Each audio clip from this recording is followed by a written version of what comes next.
question? Non, c'est pas vraiment une question, mais la voix en fait, pour la méditation guidée, pour moi, elle est extrêmement importante. J'ai utilisé Petit Bambou, je pense que c'est une des plus connues, qui m'a beaucoup aidé parce que la voix en fait, m'y aidait beaucoup. Par exemple, en fait, la voix de Christophe André, je n'y arrive pas. J'arrive pas à me concentrer. Et là, pour le coup, c'était tout seul. Donc, j'appréhendais, parce que en général, je le fais seul. Là, il y a la découverte, des personnes qu'on ne connaît pas forcément, même si je suis hyper sociable, je suis plutôt à l'aise. Mais là, voilà, puis c'est d'aller tout seul, donc je suis plutôt assez surpris. Mais agréablement surpris. Alors pour revenir sur la partie de la voix, c'est vrai que l'idéal, dans l'absolu, c'est de le faire tout seul. Parce qu'on y met d'autres choses, un peu comme on disait tout à l'heure avec la visualisation. Si on met la voix, c'est plus nous qui faisons les choses, c'est plus notre concentration par rapport à ce qu'on a développé. C'est un petit peu, il y a des gens qui prennent des drogues et qui me posent des questions aussi sur la méditation et ce genre de choses.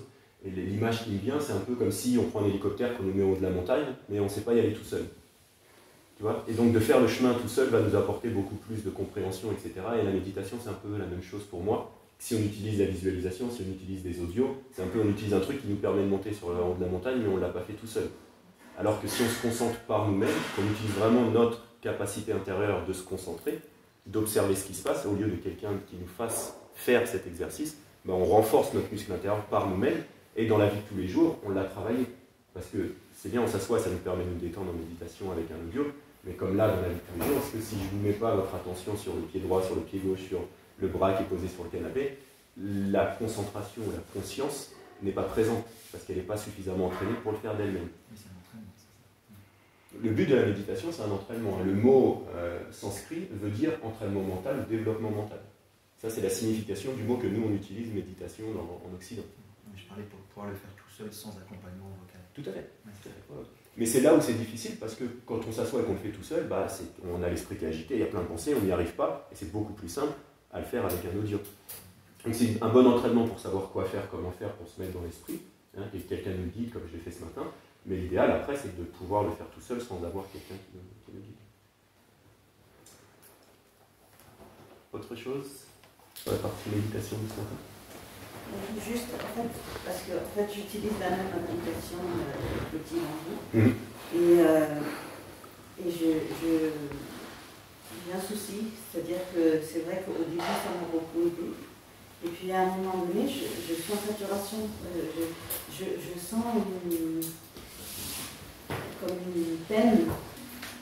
Et donc je me plais à cette méditation, j'arrive au bout, et c'est une grosse frustration, comme une douleur, parce que c'est fini, et que là je me sens désemparée, et il faut trouver quelque chose d'autre, et c'est pas ça. Et ça me fatigue, et à la fin je dis, bon bah tant pis, c'est fini.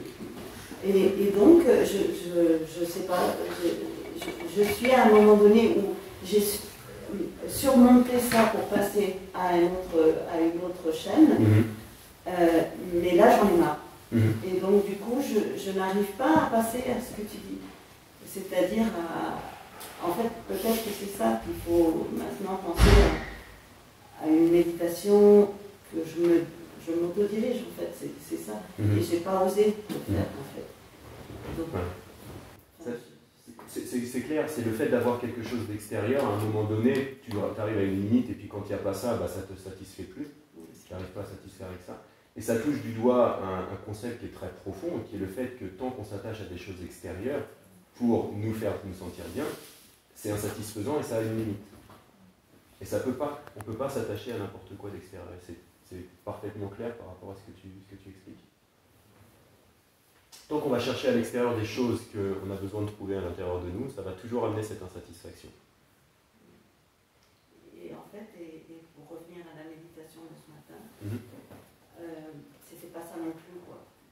Qu'est-ce que ça veut dire, c'était pas ça? Je sais pas. J'étais trop de chaînes extérieures. J'ai pas réussi à entrer ou à partir. Mais voilà, c'était pas ça non plus. Et c'est là où on touche l'autre partie de la méditation dont je parlais, la partie samatha qu'on veut tous faire, c'est-à-dire la partie concentration, on veut tous se sentir bien, se poser en méditation, être relaxé, etc. Alors que le plus important, en tout cas dans la partie moi, que j'ai appris dans le bouddhisme, c'est la partie vipassana, c'est-à-dire celle qui nous donne des compréhensions. Et si on se positionne en tant qu'observateur avec cette gêne, on est l'observateur, on n'est plus la gêne. Donc c'est quelque chose qui peut te permettre de trouver cette sérénité intérieure. Le plus de gêne que tu as, je dirais, tant mieux. Parce que le plus tu peux te positionner, te dire, tiens, quand je me positionne en observateur de la gêne, qu'est-ce qui se passe? Alors que si je suis la gêne et je ne veux pas cette gêne, ben, je suis en réaction avec ce truc-là, ça me gêne et c'est un problème.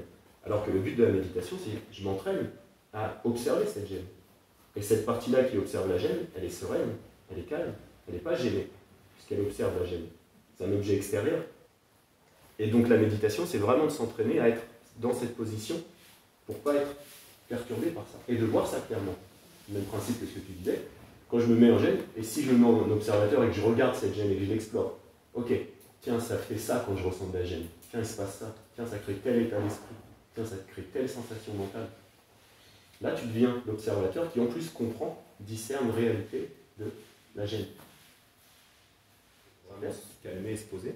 Mais c'est les deux ailes d'un oiseau. Il y a besoin de la partie discernement, de voir clairement cette problématique, cette souffrance ou ce ressenti désagréable, et de voir qu'est-ce qu'on en fait. Et ce ressenti désagréable peut nous apprendre. Donc, dans les traditions que moi j'ai suivies, c'est des traditions où on va faire face à ça, à cette souffrance, parce que c'est la clé, en fait, de la libération. C'est le moment où on fait réellement face et qu'on comprend cette souffrance, qu'on comprend d'où elle vient et quels sont les processus mentaux qui la créent. Donc le plus on reste avec, en observant, mais elle est toujours là. Parce que quand on se met comme ça, c'est toujours présent encore plus. On est vraiment conscient de ce qui se passe, on est vraiment conscient des sensations désagréables. Par exemple, il y a des types de méditation, quand vous étiez assis ce matin, il y a une chose que je fais des fois, c'est on reste assis et on ne bouge pas, même s'il y a des sensations les plus horribles possibles, tu ne bouges pas et tu l'observes. Et en fait, tu vas la voir et la comprendre de plus en plus comme un microscope dans sa réalité profonde, et son aspect désagréable de réaction disparaît. Parce que tu l'as compris réellement tel qu'il est. Il n'y a plus d'influence sur l'esprit et la partie désagréable. On va un petit peu loin dès le départ du stage, on va peut-être arrêter avec la partie méditation. On y reviendra plus tard si vous voulez, et je vous montrerai quel est, en tout cas moi, le chemin que j'ai suivi et que le Bouddha a enseigné, c'est ce que j'ai suivi le plus, qui mène vers cette libération de l'esprit, mais il y a un petit peu de chemin avant et d'autres choses à parler au niveau personnel, psychologique, émotionnel avant d'arriver.